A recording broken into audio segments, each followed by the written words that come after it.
So, and I'm Sure. gonna hit my intro and.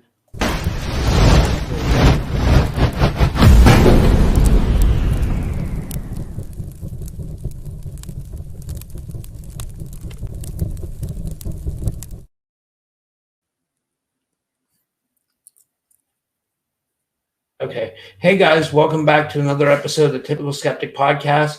I have another fascinating guest with me today. Today we're going to be covering someone who's from the archaix website. Well, he's from archaix. He has his own stuff going on. He's a writer and he's the owner of multiple websites and stuff. But he got found out from the archaix chat. Who I have with me is website creator Dennis Gilmour. He was born in Tisdale, Saskatchewan, and graduated from the University of Alberta in 1991 with a Bachelor of Science in Pharmacy. While working on his first book, The Unveiling, he obtained a degree in computer programming and combined both of these work interests in a career producing pharmaceutical software across North America. He is a mystic and writer of Right Pharma Parable Publishing, which produces his fiction book, The Unveiling, Story of Open Contact. Available at www.theunveilingbook.com. And I want to give him a big, warm welcome to the show. Dennis, thank you for joining me. How are you? Pretty good. Yourself? Good. Your book kind of drew my attention there. The Unveiling, the Story of Open Contact. Do you have to do with ET contact at all, or what's that all about? Yeah, the story. First of all, should I close my camera down? We're not doing a camera live, I guess, right? Oh no, you can turn on your camera. You can turn on your camera. It's fine. If you want to use. I didn't think you wanted to use video, so I didn't say anything. It doesn't matter. I mean, either way. What do you prefer? However you want to do it. Sure, camera's fine. Okay. So The Unveiling, the Story of Open Contact. Were you an experiencer? No, just wrote it like 30 years ago. Just imaginative context. I've watched a lot of Star Trek. Always fascinated with the idea that God's a highly evolved alien. The classic Star Trek did that a lot. I don't know if you saw the method where Apollo, the ancient god, was tormenting Captain Kirk, and they eventually discovered his power source and defeated him. But that message always comes through. So no, I didn't really was having contact experiences. Just wrote it based off imagination, my experience as a young at that time, and the ideas I had in my mind, and mixed with the biblical idea. It seemed to be sending the subtle message that God, the God of the Bible, or whatever God you believe in, is just a highly evolved alien, and we're evolving into God. So I kind of put all those themes into the book in an imagination sense only. That's awesome. You have multiple websites, but what I wanted to go through first was like you're a fan of Jason of Archaix, but you're also a fan of John Lash. Which is John Lash? He's a Gnostic. I would say he's a Gnostic writer. Would you say Lash is a Gnostic writer? Yes, he talks about the Dead Sea Scrolls discovered in 1945 and the Nag Hammadi text talking about the Essenes and how they were kind of an early Christian sect, and they had Gnostic ideas and different ideas to what we have about Christianity today. So I read his book, Not in His Image, and I got a good gist of the story of Sophia and how she was an errants, or like an angel being who fell into the earth and became Gaia, Sophia. What they talk about the earth being kind of a live construct. And I've since had various, paranormal experiences, synchronicities, and things like this just kind of confirm and send me on a new track now of investigating these kind of guys and reading people like John Lamb Lash and listening to his podcast. And of course, Jason of Archaix. I really like his stuff too, because I'm a computer programmer. And so his analogies to computers and AIX and virus and all this kind of stuff makes sense to me. Well, yeah, that's awesome. I went to college for I originally went to college for computer programming. This is going to sound so funny to you. Guess what was the last computer programming class I took? I took a C++ class. Do you remember C++?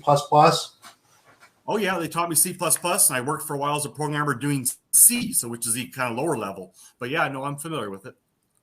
But I mean, I guess like since I know about C++ and I've done like DHTML and HTML, I guess that's kind of what draws me to like Jason's work too, because I saw the Matrix as well, and like I feel like that we could be in some kind of simulation. Like I really truly believe that. But like when you throw in like the ancient gods and stuff like Jason does, and I like to talk about that as well too. Like it all gets tricky. This reality becomes very tricky to me. So that's why I try to interview a lot of different people, because like I'm not sure what exactly I believe. I don't want to say I believe in anything, but I just kind of have ideas about stuff. But what are your thoughts, I guess, on like our simulated reality? When did you first start getting into that? Yeah, well, like I say, Matrix, the first one, the movie back in 1999, I think it was my all-time favorite movie. It planted sort of some subconscious suggestion, I would say, but it was several years later as I started after 9/11, and then I hit, after 9/11, sort of the trauma of that the world's involved in. By 2002, I'm having personal problems and struggles and looking for answers, but I wasn't really sure where to find them. I just tried to go within, inward, based on my book and life experiences and the movie and the ideas and the concepts. But I'm also distracting myself, trying to stick my head in the sand and sort of enjoy life, but it was very recently, since just the jibby jabby thing. I don't want to give names, but I kind of retired from, I was actually working as a pharmacist, and I actually took 2 of the jibby jabbies. I was still naive in the system and not really searching inward like I'd lost touch with. And I retired from that, went inward, did research, and now I'm pretty up to speed with what's going on in the world. I know we can't talk too clearly because of YouTube censorship and stuff, but yeah, I'm sure anyone who follows your podcast knows what I'm talking about.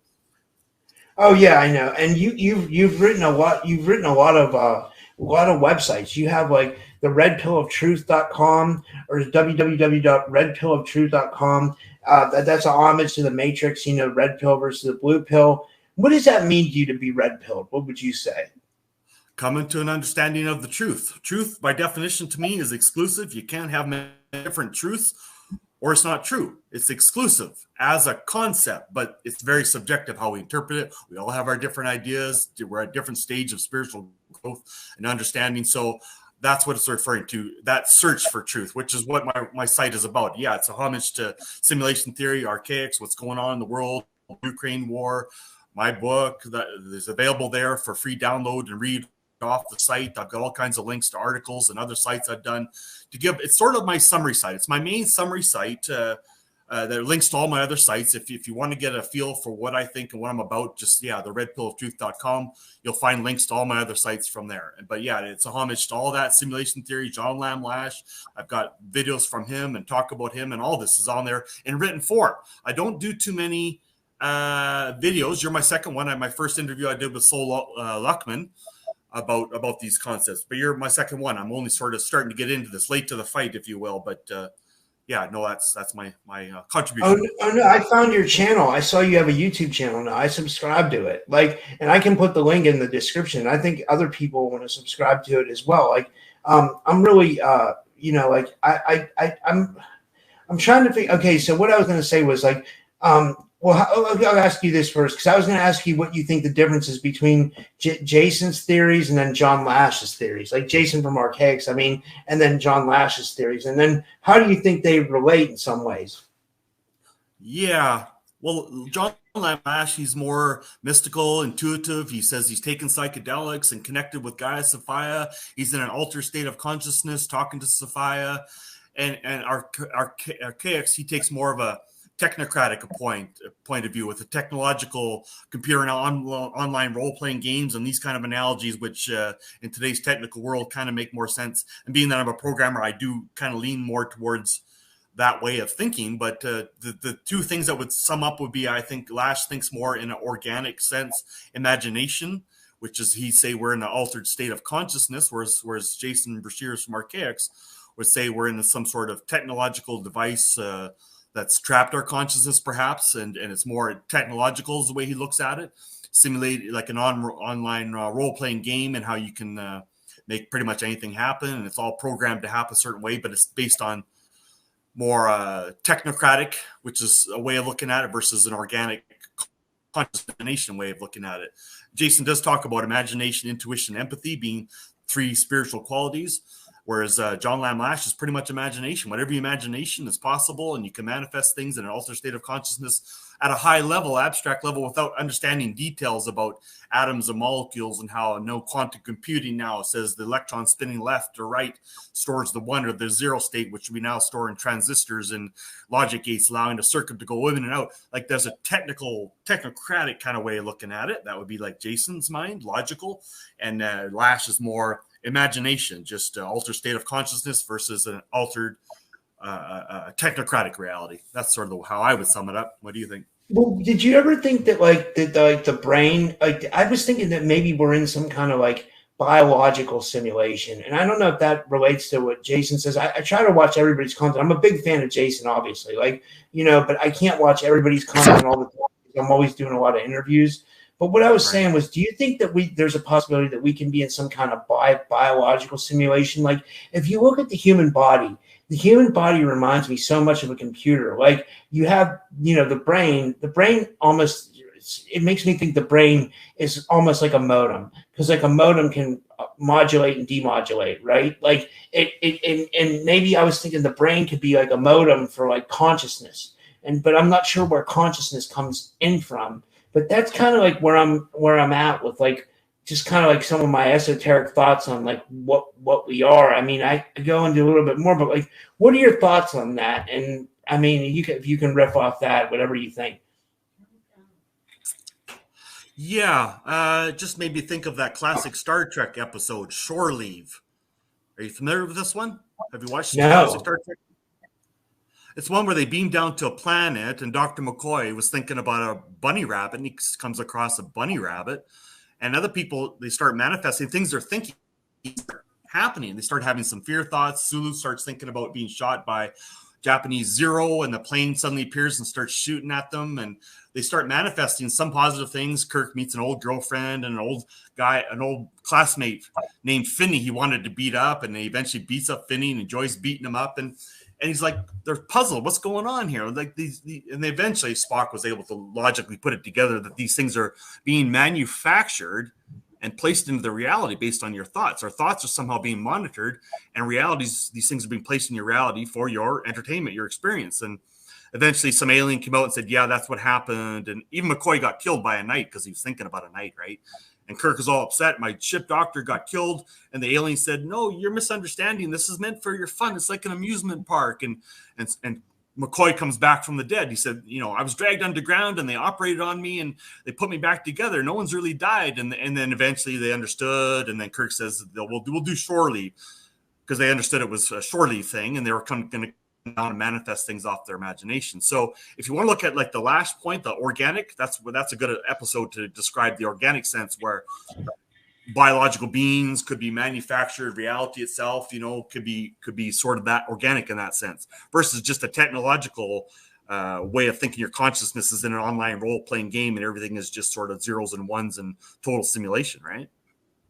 Yeah, but where do you fall? Do you fall like in the middle, or do you like follow more towards the Jason side or more towards the John Lamb Lash side? Or probably like The Matrix was my all-time favorite movie, where your consciousness is projected somehow into a technological device to trap it, like The Matrix. So that's sort of more the way I think Jason perceives it. And being that I'm a programmer, I do lean more towards that way, but I can sort of see Lash's way of seeing it as well, right? I mean, if you're playing an online role-playing game, you're just moving the joystick, and your consciousness is not in the game at all. It's not in the avatar at all.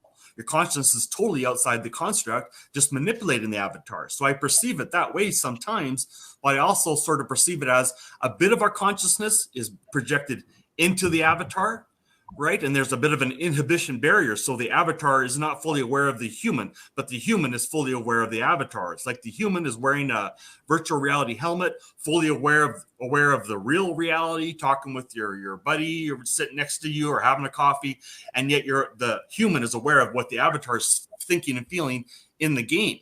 However, the reverse is not the true. The avatar has a bit of amnesia and is not fully aware of what the higher human self is thinking, right? So there's that dual reality. And in my analogy, I, as a human being, am actually the avatar. I have amnesia. I have a bit of an intuition connection to my higher self. Sometimes it's stronger than at other times. And I have doubts and fears and these kinds of things. And there's much I don't know. And there's much I do feel I do know from contemplating, meditating, and trying to connect by intuition to my higher self. But I'm like the avatar with some dim awareness and some connection, stronger sometimes than other. But I'm being manipulated by higher beings, visible beings outside the construct, operating the joystick, so to speak. But at the same time, I do think there's a bit of free will, and that those controls are taken off, and the human puts down the joystick, so to speak, and the artificial intelligence of my own mind is given some limited choices to go there, here or there, or think this and do this. But at any time, I can be taken over by the joystick and made to do whatever. That's sort of the way I see it now. That's fascinating. So you think that like our higher self is operating outside the matrix, and it's operating this avatar that, and you're saying that sometimes, but free will has something to do with it though. Like we have Right. free will, and the choices we make could affect us. Like, it's almost like you hear people talk about soul contracts. Like you hear people say that like sometimes like before you incarnated into this life, you signed a soul contract. Have you ever heard of that? And what do you think about it? I've heard of that, and it's similar to the Akashic records as a concept. I accept it's probably true, just like reincarnation. I accept as a concept, though I don't have direct memories of previous lives. It's just intuitively, it feels true to me based on my contemplations, research, meditation. I think it's true, but I can't prove what that soul contract is. I don't know specifically exactly what it is. It's too vague for me. So it's kind of like I hunt down and search down my own consciousness and try to figure out what that might be, and it'd be individual from person to person. I'm not entirely certain what that contract would be or what I'm supposed to do to fulfill the contract. So it's kind of frustrating for me. What do you think? I don't know, you know. I'm trying to put it all together, you know. I interview so many different people that I'm kind of like confused on what I actually believe and like what I think is real and what's not real. Like, you know, like a lot of things I've been having a lot of. I'll just be honest with you. I've been having a lot of deja vu lately. So deja vu makes me think that I'm in a pair that I've lived this exact life before. People talk about past lives, but like I've started to think that maybe I've actually lived this exact life before, and that I keep making mistakes, and that I keep coming back to live this life over and over again. And and that's just that, and that's I'm just gonna be honest. That's purely based on deja vu. Now, so I don't have any. Day, that movie Groundhog Day. Have you seen it? Yes, I'm a big fan. As a matter of fact, I'm from Pittsburgh, so it's like it's not, I'm somewhat near Punxsutawney, but like this would be in the scope of this. It would be like a parallel reality, but like there, you know, like I don't know. It's so interesting to think about, right? Like it's do you believe in parallel realities? I do. Multiverse, parallel realities. Yeah. And we split off. And I think I like to say reality is a quantum fractal, holographic, reflective consciousness. So a fractal part of myself, the quantum split into multiverse, another version of myself at maybe nanosecond by nanosecond, infinite realities, or at certain key moments when the higher self puts the joystick down and I'm given free will. And if I haven't learned my lessons and I don't really try to stay connected and make the right choice, then the wrong choice may split me off into a different universe. And that higher self takes up the joystick again for more learning. I think we're here to learn. You're supposed to try and stay connected, do the best you can without fearing suffering or death. I mean, like we're all an immortal spirit. We all eventually make it. Archaix talks about that, and I do believe that, whether you have to reincarnate again and again. I'm not interested in that, though. I think this is my last one, and I'm doing my best to learn and not make the same mistakes, because the fallen god scenario, Lash talks about evil is simply not learning from your mistakes, not receiving a correction. He talks about Sophia's correction. We're living the fallen goddess scenario as the goddess Sophia in a sense, and just learn from your mistakes, do better, go in a different direction, and everything will be fine, right? And you'll have a better life. Yeah, that's interesting. So do you think that like, I'm trying to think of where I was going to go with that. I just totally lost my, but like Jason talks about that, like, this is going to be the end of this simulation soon, right? Doesn't he say that like 2040 or something like that? Or Is that what 2040 is the Phoenix Cataclysm. 2046 is Nemesis X crashing to Earth and the release of the sort of demonic beings in that planet or construct, whatever it is in the sky. And that's what my book sort of is about, that kind of my fictional book, The Unveiling. It's at theunveilingbook.com, which talks about a fictional scenario where those beings come deceptively and deceive mankind. And so that's what he talks about, that 2046. And then 2052 is like the dark satellite, some more beings trapped in there, sort of like the Phantom Zone in the Superman movie, and some more evil entities released. And nobody wants to be here after that because it gets very dystopian and dark. And apparently if you are one of the errant here, you're protected. You won't be touched, but the collective's going to go through a lot of crap. And then 2106 is Return of the Chief Cornerstone, and 2178 is the collapse of the holography and the reset of the Adam and Eve simulation. That's sort of his general gist, what he says. Well, can you explain those last two? Because I've interviewed Jason twice, but I've never got into those topics with him. I've always talked to him more about the Anunnaki because I'm a big fan of history. Like, so can you explain like what are these last two things you said about 2106? What can you explain that? 2106 is the return of the chief cornerstone, the Great Pyramid, the top of the pyramid, the chief cornerstone returning to complete the monument of man. It's sort of an allusion to the return of Christ. However, that manifests as he comes literally as a human body, light body, or whatever. There's going to be all kinds of, insanity going on. Apparently, harrowing things. People are not going to be confused about what's going on. It'll be clear. I mean, somehow through people like Jason or whoever's left here will be telling people. They'll be divinely inspired, given certain knowledge and to tell people clearly what's going on and why you're here and why you chose this and why you're going to loop back, and the whole shabam will be revealed plainly during that time up to the return of Christ in 2106. And then there's a period from 2106 to 2178, I believe it is, where there's a mini kind of reign of Christ, the peaceful 1,000-year reign of Christ.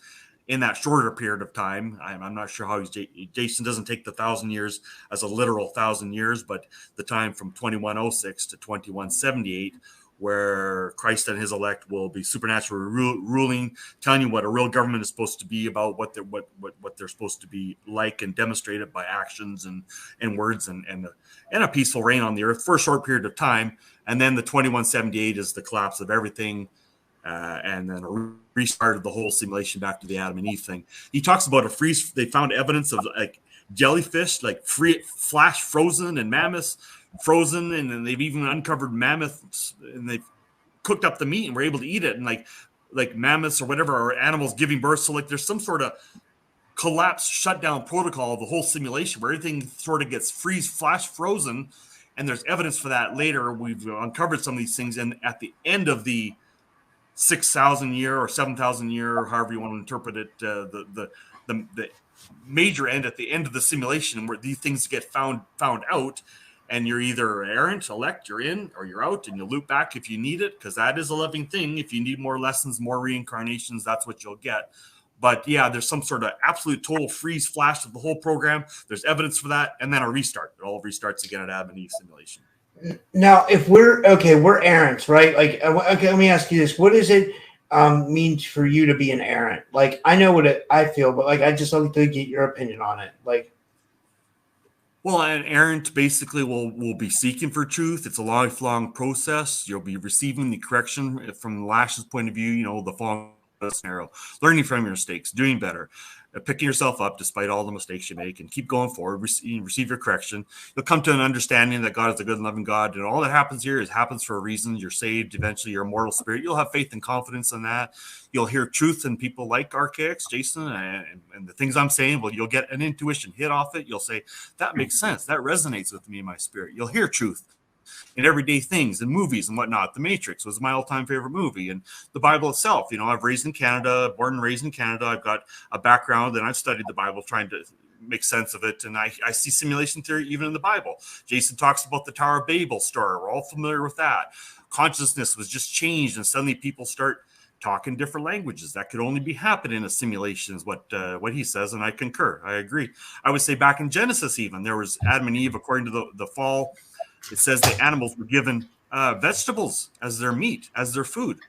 But after the fall, they're eating the same lion that would use the claws and teeth to claw up carrots, now uses those claws to hunt and kill other animals. So there's a change in the holography, a change instantly where so-called evil is manifesting, right? And how about the story where you're probably familiar where Joshua asked for more time in a battle and God stopped the sun from moving. So we had another 24 hours of daylight to complete this battle. So all these things, I mean, could only happen in a simulation, right? So if you're an errant, you'll hear truth off of those Bible stories. Whether or not they happen literally, I don't take everything so literally anymore, but with imagination, intuition, we can discern some personal meaning in our inward selves to these kind of stories. And so this is the path, I think, that defines an errant. They'll be on that searching path, and they'll be coming across, they'll just become brought into their reality. People like archaix and yourself, or my writings, my website, and you'll have a need to know truth. You'll be constantly searching for truth, and you'll be finding the answers you need to know to become the immortal spirit you need to be, right? That's how I agree. That sounds awesome. Now, what I wanted to go back to was like, so like, what do you think will happen to us, like, errants, like after this life? Like you said that you think this is your last time here. Like, how do we know if we think it's our last time here? And like, what will happen to us if we leave, like once we pass on? Like, what happens when we leave this matrix? Will we not have to come back to deal with everything that's going to happen? Or like, what do you think about that? What do you think? Well, I agree. In simulation or reincarnation, even Christ said you must be born again.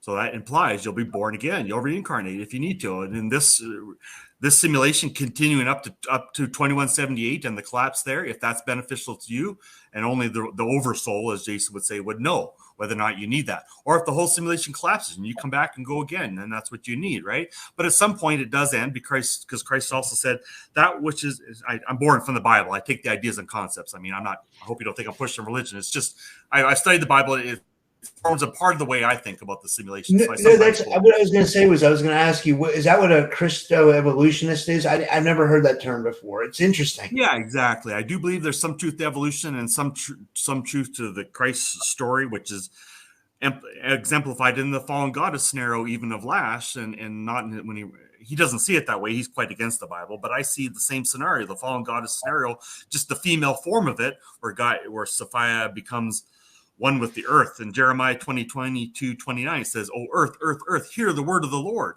So it talks about the earth as if it's a consciousness, and yet we know from the fallen goddess scenario, the earth, the consciousness, is Sophia. So we kind of live the fallen goddess scenario of Sophia, but we also, the fallen angel scenario is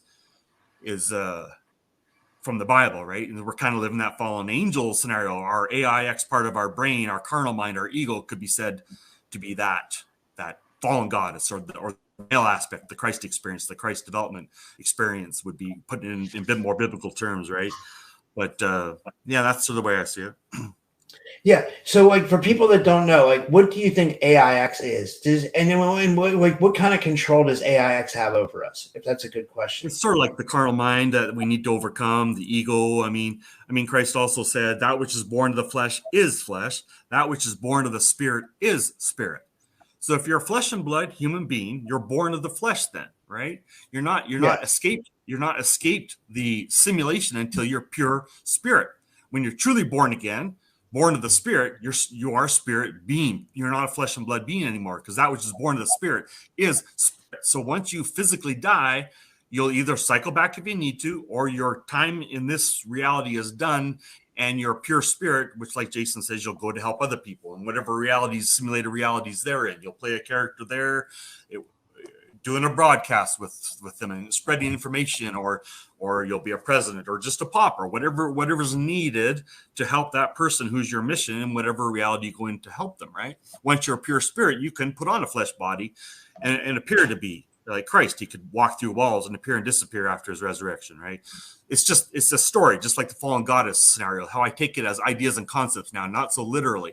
But, I've gone through the painful process of the crucifixion, if you will, of my ego, my carnal mind, and taking things so literally. But that ego died on the cross, if you will, and rose from the dead, a spiritual man, thinking spiritually, allegorically, metaphorically, symbolically, not so literal. So I've experienced that death and resurrection of Christ in an inward sense. It's sort of how I perceive it now, not so literal. When I was searching for answers and thinking all the answers are in the Bible and just trying to literalize it all, it just didn't quite make sense. But when you start experiencing things, then it makes more sense, right? Yeah, I was gonna say, do you think AIX can mess with us? Like, here's an example. Like, I truly believe this. Like, and this could be just coincidence though too. So I just want to get your opinion on this. Like, it seems like if I say like something good happens to me and I announce it to my friends, like then like the simulation goes and turns out against me, or AIX goes and turns out against me. Or say like, for example, like I just said to you, like, oh Dennis, I'm gonna have these two awesome guests on, and they're this person and this person. Then the simulation goes and cancels those interviews. Like, do you feel like AIX can mess with us like that? And do you think that's what AIX does? Do you think it's more malevolent? Yeah, I've noticed that. I mean, if you speak something or you think something, even if you don't think it, because Jason says AIX can't read your mind, but simulacrum can. I'm not sure. I just assume that AIX can read my mind, and I don't hold back what I'm thinking, what I'm saying. I don't know. It's just, I think at the at least AIX can hear what kind of conversation I'm having with simulacrum. So based on my, hormone levels and how I act and past experience, plus what I'm saying to simulacrum, it pretty much knows what I'm thinking. So I don't try to hide what I'm thinking and saying, or what I'm doing, right? Or my motivations. I mean, I don't see any point if your mind is being read and you might be able to hide yourself from those who are human in this reality, but why lie? Why to put on a face and a mask and a pretense to pretend to be something you're not, when the more significant beings are reading your mind all the time and altering and manifesting reality around you based on that. So AIX, I have noticed, if you really get, for me anyway, if I get emotionally invested in a certain outcome, right? Suppose I'm doing like you and I've got broadcasts. This is a really interesting guest, and I really want this to happen. Then AIX can mess with you and find ways to shut that down. If you get emotionally connected and really, really emotionally wrapped up in a certain outcome you want to see, I find that it's a lot of times those can be shut down, or they're disappointing, or it doesn't happen the way I envisioned. And that's just, it can be frustrating to the ego and the carnal mind, the AIX part of our mind. But it's also a good thing that it helps you to learn to do the fallen goddess scenario Sophia thing. Think about that, meditate, contemplate on it, and think about how you should do things different and do it differently. So to me, I'm far less focused on certain and emotionally invested in certain outcomes, because I find it just put it out there to the universe. This is generally abstractly a high level what I'd like to see, but I'm not emotionally invested one way or another. Whatever happens, happens. I'm still fine. It's sort of the attitude you're supposed to have, I think.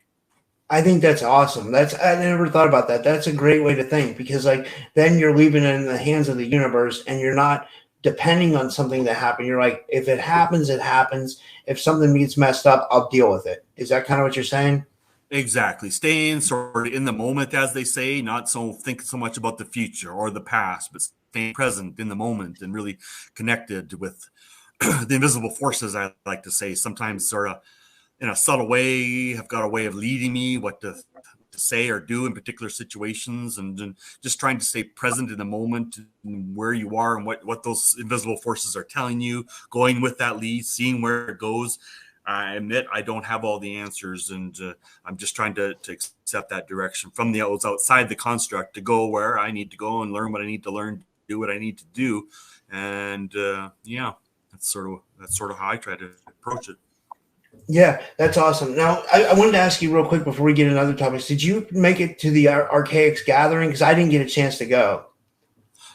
I didn't know, but I watched the broadcast. They did a video broadcast. Oh, I didn't even see that. Where was it? Where was the video broadcast? I just saw it on YouTube on the side there. I think he probably placed it in his YouTube channel by now. I'm not sure. I'm going to have to check his channel, because I didn't get a notification for it, but I've been working a lot. I've been working like every day. So like, that's probably what happened. Like I missed it. Like, but it's pretty long one, about 8 or 9 hours. It's pretty long. Oh, I got to check that out. I'm going to watch it and share it too. Like that's amazing. Like because I'm going to interview Cheryl Bailey later, and she's going to tell me all about it. Like, but I want to see it for myself too. That's like, I really wanted to go, but I couldn't get off work, and getting down to Texas was tough. You know what I mean? Like but I think I will be there for the next one for sure, because like Jason's work has had a big impact on me. Like it's really made me think outside of the box and made me, question my reality. And that's what I like to do, because I think we're meant to question this reality. Like, I think if you're not questioning reality, then it becomes stale, right?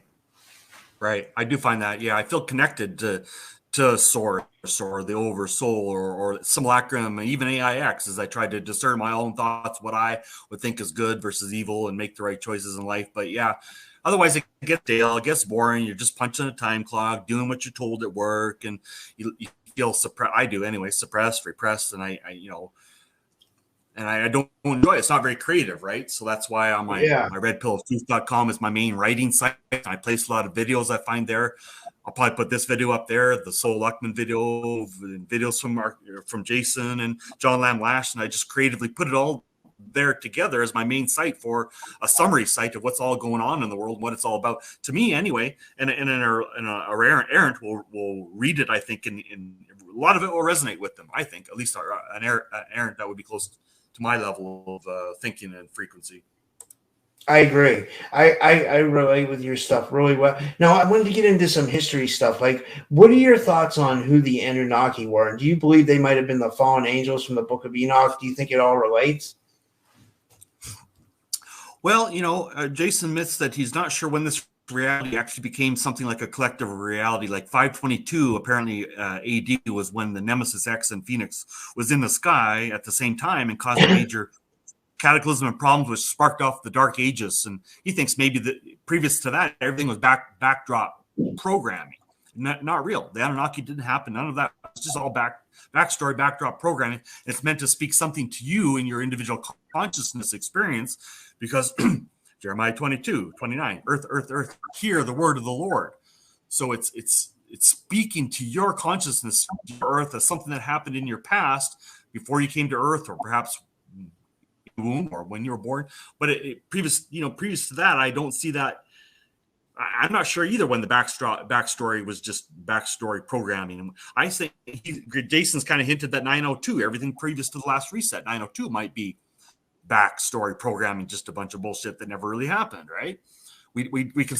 Yeah, but I thought he was I thought he did the chronology and he had that all figured out, like when they were here and all that stuff, and that they might have been from inner Earth. And or is that not what it was, or no? Well, I've read a bit of his Chronicron, and when he admits he was more of a Southern Baptist Christian and thinking in terms of literal aliens and or aliens from planet Nemesis X or Tiamat or whatever. It's a bit confusing, and he talks in terms of them being fallen angels, but he's in that in view and sees it all as simulated backstory programming, and he's not exactly sure. I mean, that's part of growth. You make mistakes, and you realize he did have it all figured out, right? And in precise chronological format, according to the backstory, he's put together what's separating the fact from the fiction, and what would be fact, would be true and discernible as some sort of truth you need to internalize according to the backstory programming. But now he says it didn't actually all literally happen. So I'm just going to assume since the last reset, 1902, everything previous to that is bullshit. And it probably all became a literal reality since then. I was born in 1969, so that's when my sort of reality started up being a real thing. Yeah. So how I might look at that, trying to abstractly, symbolically interpret it, right? So Jason goes back as far as 5239 BC, and that's where the old Anunnaki and the Sumerian stuff, and it's all vague, or they're gods or they're demons. I've read Michael Tellinger's Slave Species, where he talks about 200,000 years ago, the Anunnaki created, genetically engineered mankind to mine for gold and be slaves. That's where our slave mindset comes from. But that's all picturing stuff, I would say, pictures before consciousness starts to consciously perceive reality. So that, to me, I mean, if I want to try to abstractly, what does that mean to me? The backstory, the simulated history, that could be the moment from when you're born to when you start to consciously perceive reality. At about 5 years old, they say. For some people, it's sooner, right? But around 5 years old, you start to have conscious memories of your life, right? And then 3895 BC is when Jason says that's when the Adam and Eve simulation started. So that would be about age 5, when you're starting to form consciousness remember things, right? And then there's the disconnect, I would say, that happens when 34, 39, the watchers descend from heaven, which Jason calls Nibiru in his old way of thinking, but whatever that is, it's still backstory programming, right? He calls them now the Anuna from the Americas, and they came on ships and they had advanced technologies, and these are what the watchers. Some people think they're archons or they're fallen angels or whatever, but John Lamb Lash, he interprets that as just the arrival of the watchers as just the Orion men. And in a concept of men are logical, less they're more left brain. They're not so they're more action oriented, not so connected with emotions. This is where that starts to form in your own individual consciousness.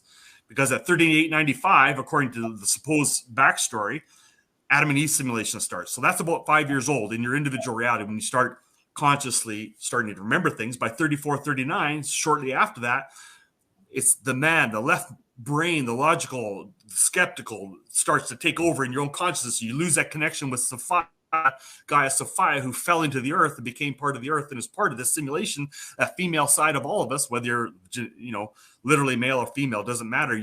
This has been my experience. I've lost connection with that female intuition, feeling aspect of things. And all these things that happen then in apparent backstory history have a specific personal meaning to you personally, if you can intuit on a personal level what that means. It's picturing the whole disconnect of the left brain and the right brain and the feelings and the intuition from the logic and the action and the do.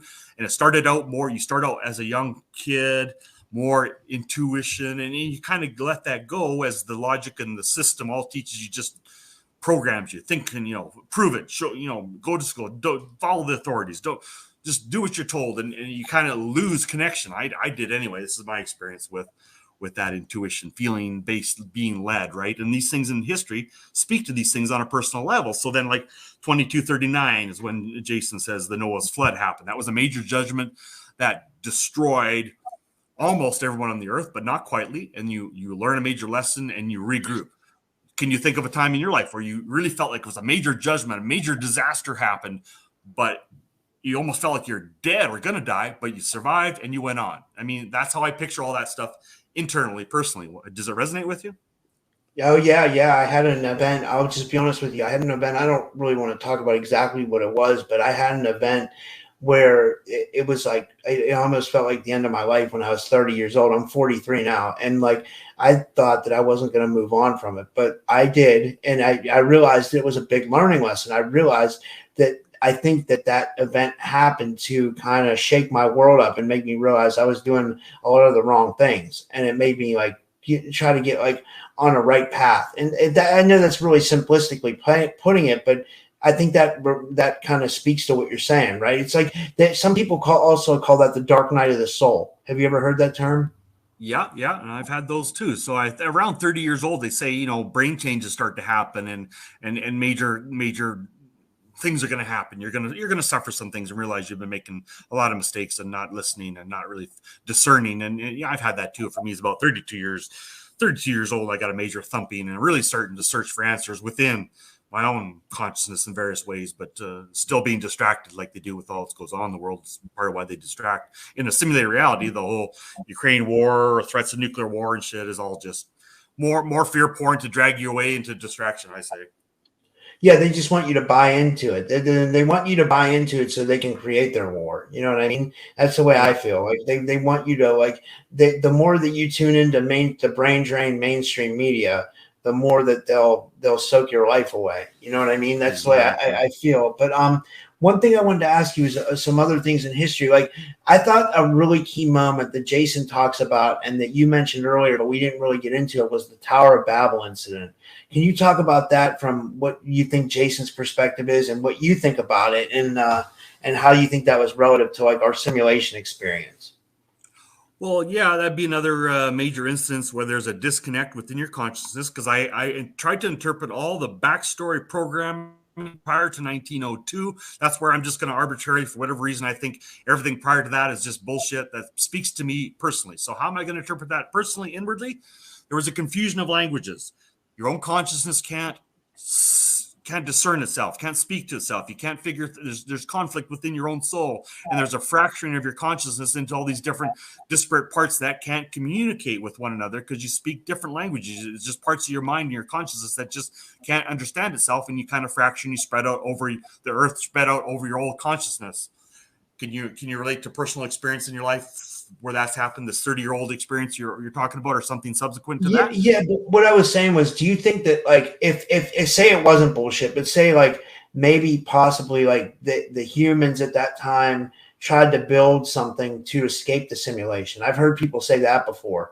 I wanted to see what you thought about that. Like maybe like the like maybe the humans were trying to build a way out of the simulation, whether it was from a ship or the tower, or maybe the tower was a launching pad, and they were trying to get out of the simulation, and whoever was in control of the simulation, caused havoc, so that the languages were split up, and there was mass confusion. I don't know. I just thought of that. But my mind, I tend to think a little bit like weird and esoteric sometimes. Like, so, and I know that's a little bit off thinking, but what do you think about that? I know you said a lot of it's bullshit, but like, just if you were to speculate. Well, if I want to flip into the mode of trying to interpret it outwardly, like it happened literally, I think Jason's even, I remember one of his videos, he talks about that it didn't happen literally, but if it did, it's just one more thing to point to simulation theory, because that could only happen in a simulation where your consciousness suddenly changes. And I start talking Chinese, some really complex language like that I couldn't possibly understand without decades of experience.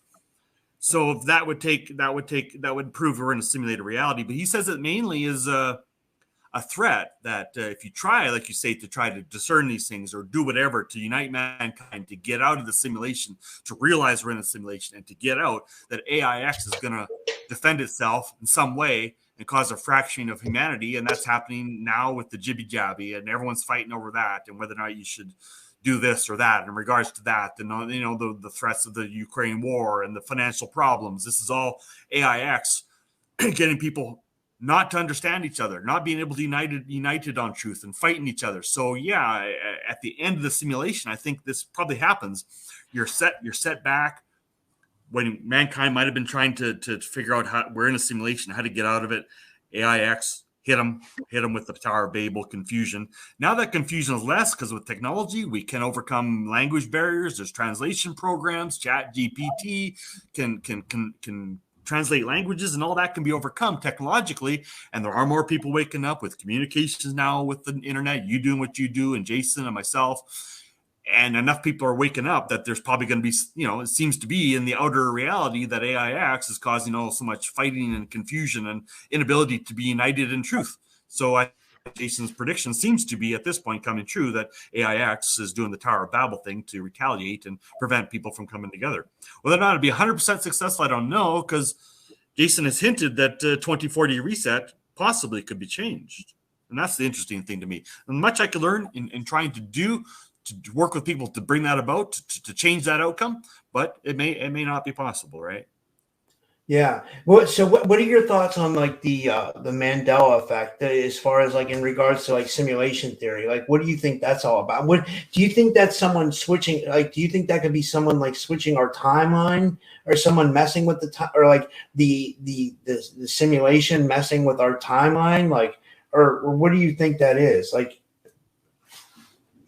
yeah, no, that's just more Tower of the Babel stuff, showing that your consciousness can be changed and altered, and reality and your memories and reality itself and the past and the future is malleable and not what we think it is. It can be changed. And so like my ultimate model of reality is a combination of the Truman Show and the Matrix. Your Truman Show and your own reality, your own individual Matrix reality though, right? Because if you look at the online role-playing games, I can be sitting in a room with a virtual reality helmet on, aware of reality or aware of my consciousness in the game, but it's also a bit of the computer is sophisticated enough that the game itself has a bit of artificial intelligence in it to translate only an approximation of my communication to another guy jacked in on the other side of the planet, for example. And in the online game, the avatar in the game won't necessarily know if I'm talking to an NPC, a non-player character, or an actual human who's attached to another person on the other side of the planet, jacked in and manipulating the joystick. So you can be Truman and also your own matrix reality, and an approximation of my human communication through the artificial intelligence does get to Rob, who's jacked in on the other side of the planet, or Jason, whoever, right? And an approximation of that comes back out to me. But everyone I deal with is actually an avatar, an actor, right? But you can perceive yourself to be human, and I can perceive myself to be human, because we are, in the sense that an approximation of our communication gets through to each other. But I can my computer settings could show tables as pink, and your show as blue. And so I can say, hey, Rob, is our tables pink? And approximation gets through to you, and you hear, hey, our tables blue? Because they're blue in your reality. And you say, of course tables are blue. It comes back out at me as, of course tables are pink. And we think we're agreeing on something that's obviously true, when we're actually seeing things differently. And it can work in the reverse too. We're arguing over something, and yet we're both right.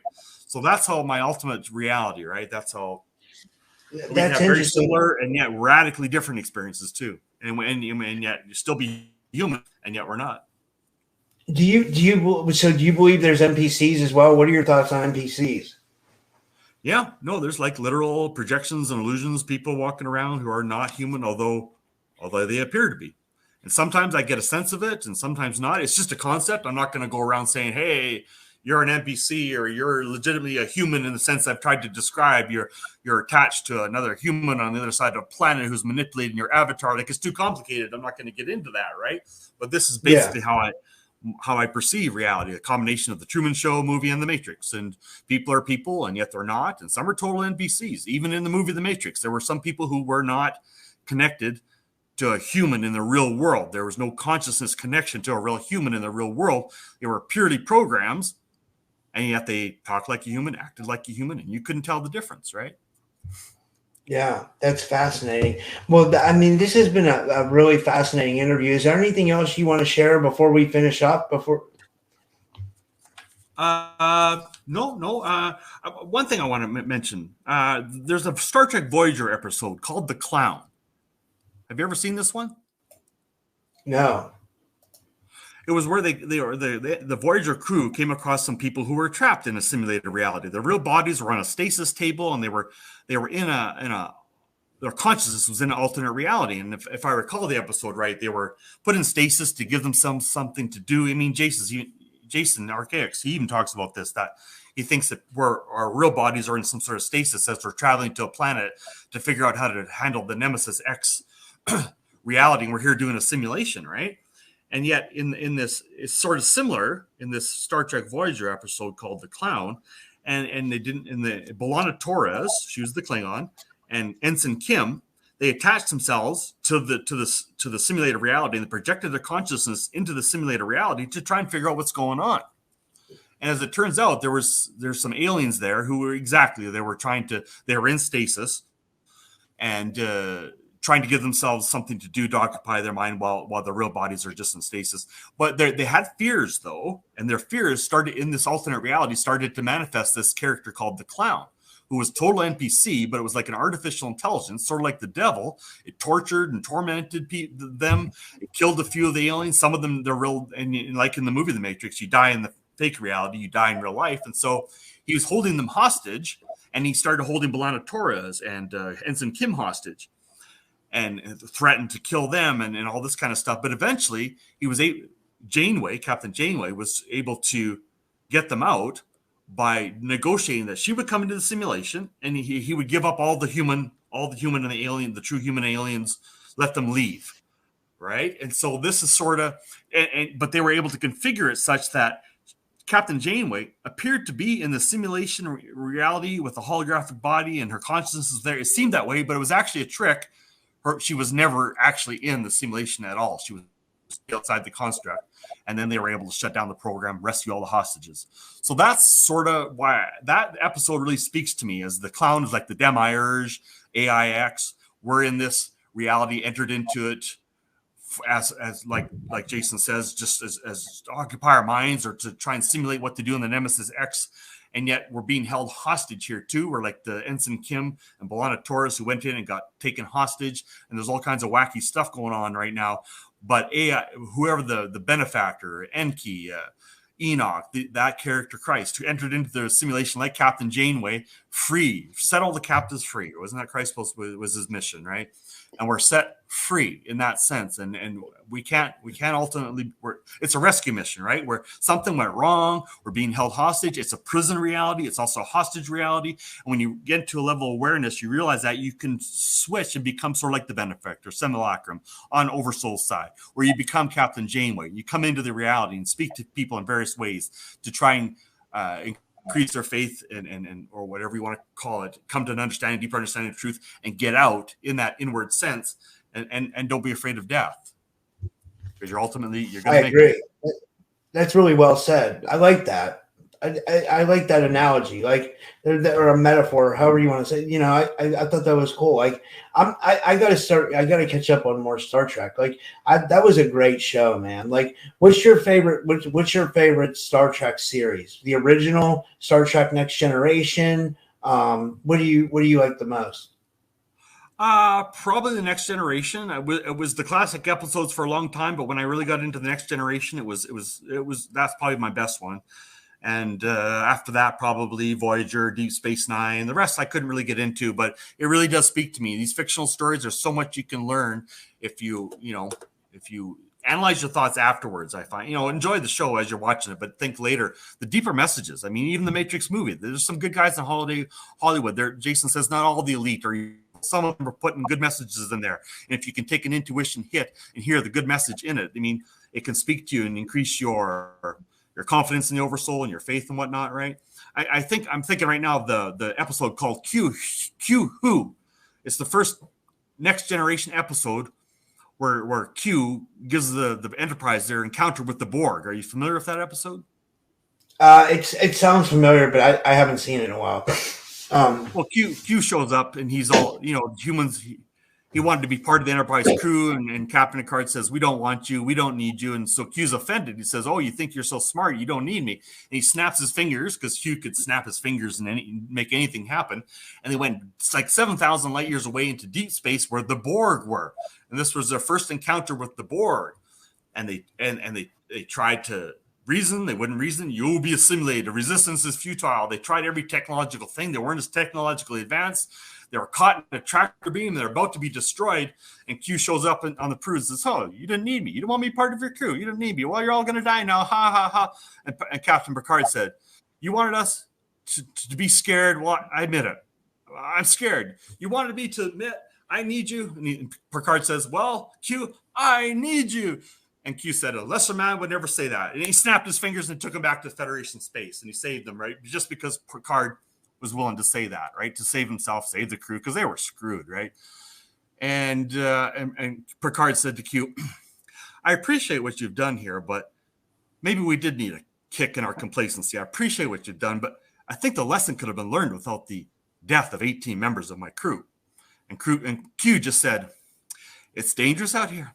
If you can't handle a little bloody nose, you maybe shouldn't be out here." Ha ha ha.